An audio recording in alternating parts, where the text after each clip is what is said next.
Hello, ഇന്ന് ഉച്ചക്കത്തേക്ക് ഒന്നും ഒരുക്കണ്ട കേട്ടോ. രാവിലത്തുള്ള ടിഫിൻ മാത്രം ഉണ്ടാക്കിയിട്ട് ഞങ്ങൾ ക്ലീനിങ് ഒക്കെ കഴിഞ്ഞത് അങ്ങനെ ഇരിക്കുകയാണ്.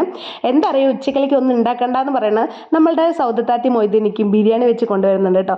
അവരാരാന്ന് നിങ്ങൾക്ക് അറിയണ്ടാവില്ല അല്ലേ? ഞങ്ങൾ മുന്നേ 5 വർഷം വാടകയ്ക്കായിരുന്നുണ്ടായിരുന്നു കേട്ടോ. അവിടുത്തെ ഓണറാണ്. അപ്പോൾ അവരെല്ലാ പെരുന്നാളിനും നമുക്ക് ബിരിയാണി കൊണ്ട് തരും. മൂന്തട്ടുണ്ടെങ്കിൽ പ്രത്യേകിച്ച് മൂന്തട്ട് വരുന്ന ടൈമിലായിരിക്കും കൂടുതലും കൊണ്ടുതരാം കേട്ടോ.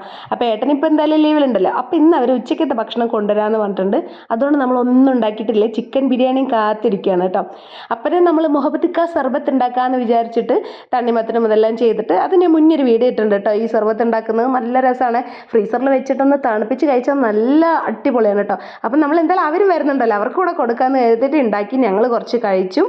ദേ ഏട്ടനും കുട്ടികളൊക്കെ ടി വി കണ്ടിട്ടിരിക്കുകയാണ് കേട്ടോ. അപ്പോൾ എല്ലാവരും കൂടെ ഞങ്ങൾ കുറച്ച് നേരം അതൊക്കെ ഇരുന്ന് കഴിക്കുമ്പോഴേക്കും എല്ലാം അവർ വന്നിട്ടുണ്ടായിരുന്നേ. ഏട്ടനില്ലാത്ത സമയത്ത് നമ്മളിങ്ങനെ ഓരോരോ ജ്യൂസും കാര്യങ്ങളൊക്കെ ഇങ്ങനെ ഉണ്ടാക്കുമ്പോൾ എനിക്ക് ഭയങ്കര വിഷമാണ് കേട്ടോ. കാരണം ഏട്ടൻ ഇതൊന്നും ഉണ്ടാക്കി കൊടുക്കാൻ പറ്റുന്നില്ലല്ലോ എന്ന്. അപ്പോൾ വന്നു കഴിഞ്ഞാൽ മാക്സിമം ഇവിടെ എന്തൊക്കെയുണ്ടോ ഞാൻ എല്ലാ ഏട്ടനും ഉണ്ടാക്കി കൊടുക്കട്ടെ. ഏട്ടൻ ഈ ജ്യൂസും ഇങ്ങനെ വെറൈറ്റി ആയിട്ടുള്ള സംഭവങ്ങളൊക്കെ ഭയങ്കര ഇഷ്ടമാണ് കേട്ടോ. പ്രത്യേകിച്ച് ഇപ്പം നല്ല ചൂടാണല്ലോ. ആൾ കാശ്മീരിൽ നിന്ന് നല്ല തണുപ്പത്തുനിന്ന് ഇവിടെ വന്നത് 41 ഡിഗ്രി ചൂടാണ് നമ്മുടെ പാലക്കാട്. ഇതാണ് നമ്മുടെ ആദ്യക്കുട്ടൻ കേട്ടോ. ഇത് നമ്മുടെ സൗത്താത്തൻ്റെ പേരക്കുട്ടിയാണ്. നമ്മുടെ ഓൾ ഇൻ ഓളാണ് ആദ്യക്കുട്ടൻ. കുറച്ച് നേരം എല്ലാവരും കൂടെ കളിച്ചിട്ടാ. കുഞ്ഞാറ്റി ആദ്യക്കുട്ടനൊക്കെ കുറച്ച് നേരം കളിച്ചേ. പിന്നെ ഉച്ച വെയിലുമായി. പിന്നെ അവർക്ക് ഫുഡൊക്കെ കഴിക്കണം. അപ്പം നിന്നിട്ടുണ്ടായിരുന്നില്ല. അവർ തിരിച്ചു പോയി. അപ്പോൾ അതാ ടാറ്റ ബൈ ബൈ ഒക്കെ പറഞ്ഞ് ആദ്യക്കുട്ടന് ഭയങ്കര ഹാപ്പി ആയിട്ട് ഇവിടെ വന്നപ്പോൾ.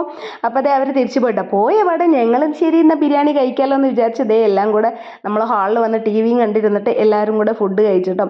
അപ്പോൾ പെരുന്നാളൊക്കെ കഴിഞ്ഞ് 1 മാസമായി. എന്നിട്ടാണ് നമ്മൾ പെരുന്നാൾ ബിരിയാണി കഴിക്കുന്നത്. അപ്പോൾ ടാറ്റ ബൈ.